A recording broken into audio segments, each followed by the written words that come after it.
மனசுக்குள் நீயும் வந்தாய் நல் வசந்தம் தானே. சாய்ராம். ஒரு சாய்ராம் கேட்டிருந்தாங்க, நான் எவ்வளோ அன்பை செலுத்தினாலும் புரிஞ்சிக்க மாட்டேன்றாங்க, அப்போது நான் என்ன செய்கிறது? நம்ம அன்பை காட்ட தான் நம்ம சாயப்பா சொல்லியிருக்காங்க, இங்கே எதிர்பார்க்க சொல்லலை. நான் உனக்கு 10 ரூபாய்க்கு அன்பு கொடுத்தேன்னா எனக்கு 20 ரூபாய்க்கு அன்பை கொடு அப்படின்னு நம்ம கேட்கக்கூடிய நிலைமையில் நம்ம இருக்கோம். அப்படி இருக்கவே கூடாது, என்றைக்குமே சரி அது மாதிரி இருக்கக்கூடாது. உங்களுடைய அன்பை ஏன் அவங்க புரிஞ்சிக்கல அப்படின்றதுக்கு பதிலாக நீங்கள் ஒரு அன்பால் எதுக்கு அடிமையாகிறீங்கன்னு தான் நான் கேட்குறேன். எந்த ஒரு இடத்துல விவேகானந்தர் சொல்லியிருக்காரு, எந்த வேலை செஞ்சாலும் அந்த வேலை செய்கிற நேரம் தவிர மீது எந்த நேரத்தையும் அதை நம்ம நினைக்கக்கூடாது. அது அதில் அப்படி நம்ம நினச்சோன்னா அது அடிமையாகிடணும். இன்றைக்கி பணத்துக்கு நிறைய பேர் அடிமை, வேலைக்கு நிறைய பேர் அடிமை, பாசத்துக்கு நிறைய பேர் அடிமை. இந்த மூணில் ஏதோ ஒரு இடத்துல அடிமையாக தான் இருக்காங்க. அடிமையாக இருக்கக்கூடாதுன்றேன் நான். இப்போ ட்ரெயினில் போகிறீங்க, எதிர்த்த மாதிரி ஜாலியாக பேசுகிறீங்க, சிரிக்கிறீங்க. ஸ்டேஷன் வருது, இறங்குறீங்க, நீங்கள் பாட்டுக்கு உங்கள் வேலையை பார்க்குறீங்க, அவங்க பாட்டுக்கு அவங்க வேலையை பார்க்குறீங்க, அவ்வளோதான் வாழ்க்கை. இதில் நான் அன்பு கொடுத்துட்டேன், என்னை இப்படி பண்ணிட்டாங்க அப்படி பண்ணிட்டாங்கன்னா எதுக்காக நீங்கள் அப்போ ஒரு விஷயம் நான் கொடுத்துட்டேன்னா நீ என் மேலே அன்பாக தான் இருக்கணும். இந்த இடத்துல தான் பிரச்சனையே ஸ்டார்ட் ஆகுது. அன்பை செலுத்த வேண்டான்னு சொல்லலை, அந்த அன்புக்கு அடிமையாயிடாதீங்கன்னு சொல்கிறேன். அடிமையாகிட்டால் அப்புறம் எப்படி இந்த பிறவியை நீங்கள் பெஸ்ட்டாக கடக்க முடியும்? எப்படி சாதனை செய்ய முடியும்? சென்டிமெண்ட்டாக உட்காந்துட்டே இருந்தோன்னா என்ன செய்ய முடியும்னு கேட்குறேன். அப்போ நம்ம சென்டிமெண்ட் ஃபூல்னு சொல்கிறாங்களே, அப்போ அது உண்மையாக நம்ம ஆக்கிட போகிறோமா?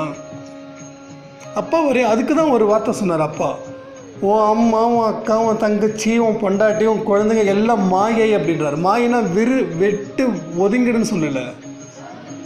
உன் கூட எவ்வளோ நாள் அவங்க ட்ராவல் பண்ணுவாங்களோ அவ்வளோதான் ட்ராவல் பண்ணுவாங்க. நீங்கள் எவ்வளோ தான் ட்ராவல் பண்ணுவோம் அவ்வளோதான் ட்ராவல் பண்ணுவீங்க. எனக்கு தாத்தானா ரொம்ப பிடிக்கும். ராம் நாயுடு இறந்துட்டார். என் கூட இருக்கக்கூடிய நாட்கள் அவ்வளோதான், போயிட்டாங்க. அதே மாதிரி உங்கள் லைஃப்பில் நெஞ்சை தொட்டு சொல்லுங்கள், எத்தனை பேர் மேலே நீங்கள் அனுபவிச்சிருப்பீங்க? எத்தனை பேர் இன்றைக்கி உயிரோடு இல்லை? அவர் போயிட்டதால நம்மளும் போயிடுறோமா? ஸோ யோசிக்கணும். நம்ம யோசிக்க, இதுதான் மாயை. ஸோ இதுக்கு தான் சாயப்பா சொல்கிறார் மாயை அப்படின்னு. சில பேர் மாயை அப்படின்னா, ஓ நீ மாயை, நீ போ, உன் அன்பெல்லாம் நல்லா ஏற்றுக்க மாட்டேன், இல்லை எனக்காவது போய்டும். அது கிடையாது. இதுதான் நம்ம சொல்கிறோம். சாய்ப்பாட ஆர்டிக்கல் மட்டும் சொன்னால் பத்தாது, உள்ளுக்குள்ளே இருக்கிற கருத்து என்னன்றதை பேசுகிறதுக்கு தான் இவ்வளோ தூரம் பேசிகிட்டு இருக்கார். எல்லாம் மாயே சொல்லியிருக்கார் சாயப்பா. ஆனால் அவர் எல்லாம் மாயின்னா எதுக்கு அவர் ஷீரடியில் இருக்கும்போது எல்லாரும் மேலேயும் அன்பு செலுத்தினார், நிறைய பேருக்கு மருந்து அரைச்சி கொடுத்தாரு. மாயை சொல்ல வேண்டியதானே? அது கிடையாது. பாசம் வைங்க, ஆனால் அந்த பாசம் அடிமைப்படுத்துச்சுன்னா அது பேர் மாயை. எல்லாரும் சொல்லக்கூடிய ஒரே விஷயம் இதுதான், அதெல்லாம் மாயைப்பா. அப்புறம் என் நாட்டில் யார் மேலேயும் பாசம் வைக்கக்கூடாதா? அப்போ யாராவது செத்து போயிட்டானா அழக்கூடாதா? அது கிடையாது, தப்பு. நம்ம தான் சொல்கிறோமே, சொல்கிறது ஒன்று செய்கிறது ஒன்று. புரிஞ்சிக்கிற வேண்டிய இடத்துல நம்ம இல்லை, வேகமாக போயிட்டே இருக்கிறோம். நிறுத்தி நிதானமாக யோசிக்கிற இடத்துல தவறிட்டோம். அதனால தான் இவ்வளோ பிரச்சனையில் மாட்டிகிட்ருக்கோம். என்ன மாயை, என்ன கர்மா, என்ன விதி, ஒன்றும் தெரியல நமக்கு. இதை பக்குவப்படுத்துறதுக்கும் ஒரு சில ஜென்மம் தேவை. இப்போது நான் எனக்கு பேசுகிறேன், நீங்கள் கேட்குறீங்க. இதை நான் பெருமையாக நினைக்கல, என்றைக்கும் நினச்சிக்க மாட்டேன். இது சாயப்பா மேலே சத்தியமாக சொல்கிறேன், என்னை பெற்றவங்க மேலே சத்தியமாக சொல்கிறேன். இப்படி எனக்கு இந்த ஏஜில் பேசுகிறதுக்கு காரணம் என்னுடைய கர்மா, என்னுடைய ஜென்மம். நீங்கள் ஒரு 6 ஜென்மம் எடுத்துருக்கீங்கன்னா நான் கிட்டத்தட்ட பல ஜென்மம் எடுத்திருப்பேன், 12-15 ஜென்மம் எடுத்திருப்பேன். அப்போது அந்த ஜென்ரேஷன் கேப் இருக்கும்ல, ஏஜில் மட்டும் ஜென்ரேஷன் கேப் சொல்கிறோம். அதே தான் ஜென்மத்தில் ஜென்ரேஷன் கேப் இருக்கும்ல. நீங்கள் ஒரு 7னா நான் 12 ஜென்மம். அப்போ 12 ஜென்மத்துக்கு உண்டான மனசில் இருக்கிற பதிவுகள் தான் நான் உங்ககிட்ட பேசிகிட்டு இருக்கேன். அதனால தான் இன்றைக்கி ஒரு 6 வயசு 7 வயசு பையன் சொல்கிறது நடக்குது. ஏன்னா அவன் பல பிறவியை தாண்டி வந்திருக்கான். சுற்றி இருக்கிறவங்க கமர்ஷியல் ஆக்கிடுறாங்க, அவ்வளோதான். இதுதான் ரீசன், வேறு எதுவும் ரீசன் கிடையாது. அப்போது நான் வந்து ப்ராக்டிக்கலான லைஃப்பையும் நான் லீட் பண்ணுறேன், ஸ்பிரிச்சுவல் லைஃப்பையும் நான் லீட் பண்ணுறேன். எதையும் மனசில் வந்து தொலைச்சிக்கிறது கிடையாது. ஒரு விஷயத்தை கேட்ட உடனே மூளைக்கு பதிவாகுது இதுதான் அப்படின்னு. அதை வந்து நான் யாருக்கிட்டையும் டிஸ்கஷன் பண்ணுறதில்ல. ஆனால் கரெக்டாக இருக்கிற மாதிரி எனக்கே தெரியுது இதுதான். இந்த இடத்துல நான் எந்த இடத்துலையும் நம்ம அப்படி இப்படி நான் வந்து பெரிய கெத்து, என் உயிரோடு இருக்கிறவங்க யாரெல்லாம் நான் வந்து பாசமாக இருக்கணும் அவங்க மேலே சத்தியமாக சொல்கிறேன், அந்த மாதிரியான பெருமை என் உடம்புல இது வரைக்கும் இந்த நாள் இந்த நொடி வரைக்கும் வந்ததே கிடையாது. அடுத்த நாள் அடுத்த நொடி வராமல் இருக்க சாயப்பட ப்ரே பண்ணிகிட்டே இருக்கேன். ஸோ இதுதான் ரீசன். இதனால தான் இது மாதிரியான விஷயங்கள் நம்ம மனசில் பதியுது. எந்த இடத்துலையும் நான் அடிமை ஆகலை, அதனால் அடித்து சொல்ல முடியும். ஆனால் எல்லாரு மேலேயும் அன்பையும் பாசத்தையும் வச்சுருக்கேன் நான். எனக்கு கொடுத்த ஒரு பட்டமாக கூட வச்சுருக்கேன், சாய் அண்ணா அப்படின்னு. 60 வயசில் இருக்கிறவங்களும் என்னை சாய் அண்ணா கூப்பிட்றாங்க. சந்தோஷமாக இருக்குது. ஐயோ என்னோடய வயசு இது அப்படின்லாம் சொல்லலாம், ரொம்ப அக்செப்ட் பண்ணுறேன் நான். ஏதோ ஒரு உறவு முறை, அந்த உறவு முறை எனக்கு ரொம்ப பிடிச்சிருக்கு, அவ்வளோதான். நம்ம லைஃப்பில் நிறைய பேருக்கு ஒரு பிரச்சனை இருக்குதுங்க, ஈகோ பிரச்சனை. இவன் என்ன சொல்கிறது, நான் பார்க்காத விரதமா, இது வந்து நீங்கள் சொல்லலைங்க, எங்கள் வீட்டில் இருக்கிற என்னோடய அம்மாவே தான் சொல்லுவாங்க. நான் 10 பேருக்கு சொல்லுவேன்னுவாங்க. நீங்கள்லாம் என்னோடய ஆடியோ கேட்குறீங்க, ஆனால் எங்கள் வீட்டில் யாரும் கேட்க மாட்டாங்க. ஏன்னா அவங்க என்ன இன்னமும் குழந்தையாக தான் பார்த்துட்ருக்காங்க. சொன்னால் புரியாது. இதுதான் வந்து ஒரு விஷயம். ஸோ வந்து என்ன தான் வந்து பாசம் நீங்கள் வைங்க, ஆனால் அடிமை ஆகிடாதீங்க. அடிமை வந்தால் அந்த இடத்துல மாயை, அடிமை இல்லைன்னா அது வந்து ட்ரூ பாசம். எக்ஸ்பெக்ட் பண்ணால் அது மாயை. அன்பு வைக்க வேண்டாம்னு சொல்லலை, அளவுக்கு மீறி அன்பு வேண்டாம்னு சொல்கிறேன். நான் நல்லா தான் இருந்தேன், என்னோடது வந்து உண்மையான பாசம்தான். இதில் வந்து லவ்வும் நிறைய இதில் வந்து சேரும். என் லவ் ட்ரூ, என் லவ் ஜெயிக்கும், உங்கள் லவ் ஜெயிக்கும். ட்ரூ பர்சன் பார்த்தா ஜெயிக்கும், ஃபேக் பர்சன் பார்த்தா ஜெயிக்காது, தோக்கும். ஃபேக் பர்சனை பார்த்து அதுதான் ட்ரூ லவ்னு சொல்லி கல்யாணம் பண்ணனா அவன் ஃபேக் பர்சன் ஆயிடுறான். கல்யாணத்துக்கு அப்புறம் கடைசியில்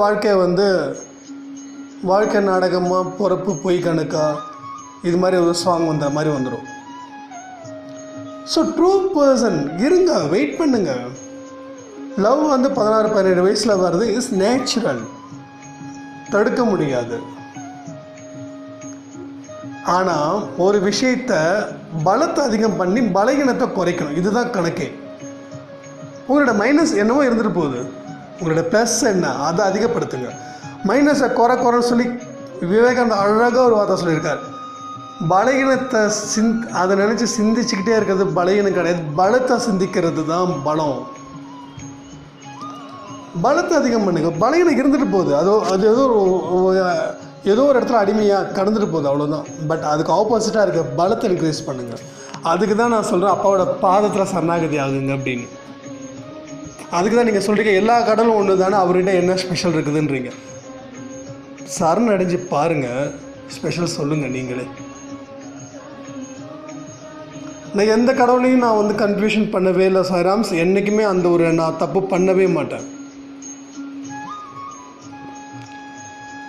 எல்லா கடலும் ஒன்று தான். அதில் நான் வந்து அந்த இதெல்லாம் தாண்டறதுக்கு இன்னும் சில வருஷங்கள், சில ஜென்மங்கள் ஆகணும். நம்ம சாயப்பாவே சிவனை தான் வழிபட்டுட்டு உட்காந்துட்டு இருந்தாங்க, உங்களுக்கு தெரியும்னு நினைக்கிறேன். சச்சரிதையில் கரெக்டாக சொல்லியிருப்பாங்க. எல்லா கடவுளையும் வழிபட்டார், அவர் மட்டும் இல்லை.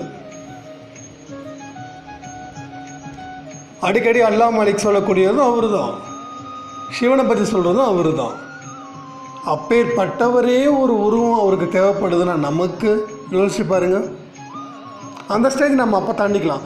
நம்ம ஆளுங்க உடனே டக்குன்னு நமக்கு நான் இன்றைக்கி ஆன்மீகத்துக்கு போகிறேன்னு சொல்லி கிளம்பிடுவாங்க. அது கிடையாது, அது தேடல் கிடையாது. சம்சாரியாக இருந்துக்கிட்டே ஆன்மீகத்தை தேடணும், இதுதான் தேடல். இந்த தேடலை மிஸ் பண்ணாதீங்க. ஸோ அப்போ இந்த தேடல் எப்படி தேட முடியும்? ஒரு இடத்துல நீங்கள் அடிமையாக இருந்தால் எப்படி தேடுவீங்க?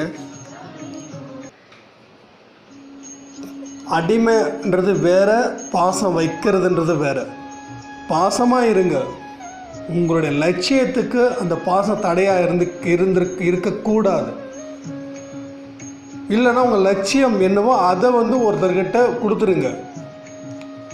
அவர் உங்கள் லட்சியத்தை எப்போ செய்வார்ன்ற அந்த அவர் மேலே நம்பிக்கை வச்சு நீங்கள் செயல்படுங்க. ஆனால் அது கொஞ்சம் பேர் தான் இருப்பாங்க. ஆரம்பத்தில் சொல்லுவாங்க உன்னோட லட்சியத்தை நான் நிறைவேற்றுறேன் அப்படின்னு. ஆனால் அதுக்கப்புறம் லட்சியமா, முதல்ல அவரோட லட்சியமே தெரியாது, அப்புறம் எப்படி உங்கள் லட்சியத்தை நிறைவேற்றுவாங்க?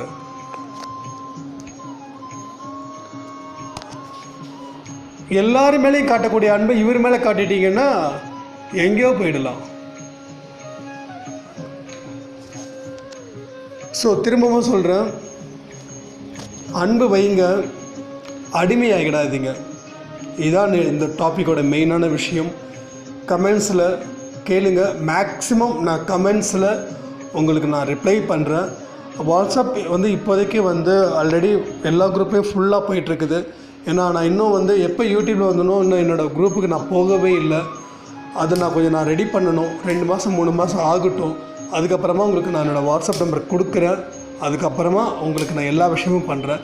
மேக்ஸிமம் 99% யூடியூப்பில் நீங்கள் கமெண்ட்ஸ் யாருக்கு கேள்வி கேட்குற மாதிரி கேட்டிருந்தீங்க, இம்மீடியட்டாக நான் ரிப்ளை பண்ணுறேன். ஸோ அந்த ரிப்ளை பாருங்கள், தப்பாக நினச்சிக்காதீங்க. எனக்கு என்னோடய வாட்ஸ்அப் நம்பர் கொடுக்கல அப்படின்னு சொல்லிட்டு. ஏன்னா பிஸ்னஸ்லேயும் நான் இருக்கேன். பட் எனக்கு இப்போ நீங்கள் எனக்கு கால் பண்ணும்போது நான் உங்களுக்கு எடுக்கலை, இல்லை உங்களுக்கு நான் ரிப்ளை பண்ணலைன்னா உங்களுக்கு ரொம்ப ஹர்ட் ஆகும். அந்த ஹர்ட்டிங் கூட நான் கொடுக்க நான் ரெடியாக இல்லை. அதுக்காக தான் தயவுசெய்து என்னை மன்னிச்சிடுங்க.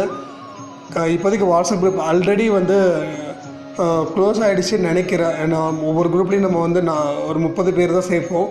மொத்தம் 4 குரூப் தான் பண்ணுவோம், 1 2 3 4 அப்படின்ட்டுன்னு. ஆல்ரெடி முடிய போகுதுன்னு நினைக்கிறேன். இன்னும் ஒரு 10 பேர் என்னமோ தான் இருப்பாங்க. அதுவும் அவங்களுக்குள்ள ரிலேட்டிவ்ஸ்குள்ளே கொடுத்துப்பாங்க. ஸோ அதனால் டோன்ட் மிஸ்டேக் மீ. இன்னும் 2-3 மாதத்துக்கு அப்புறம் என்னோடய நம்பர்ஸ் கொடுக்குறேன், நீங்கள் குரூப்பில் ஆட் ஆகணும். ஸோ அது வரைக்கும் நம்ம யூடியூப்பில் காண்டாக்ட் பண்ணலாம். ஸோ இன்றைக்கி நைட்டு 10 o'clock லைவ் இருக்குது. ஸோ கொஸ்டின்ஸ் ரிப்பீட்டடாக கொஸ்டின்ஸ் கேட்காம ஏதோ கொஞ்சம் வித்தியாசமாக கொஸ்டின்ஸ் கேளுங்க, கண்டிப்பாக ஆன்சர் பண்ணுறோம். 1/2 an hour கண்டிப்பாக நம்ம அன்றைக்கி மீட் பண்ணலாம். ஜெய் சாய்ராம்.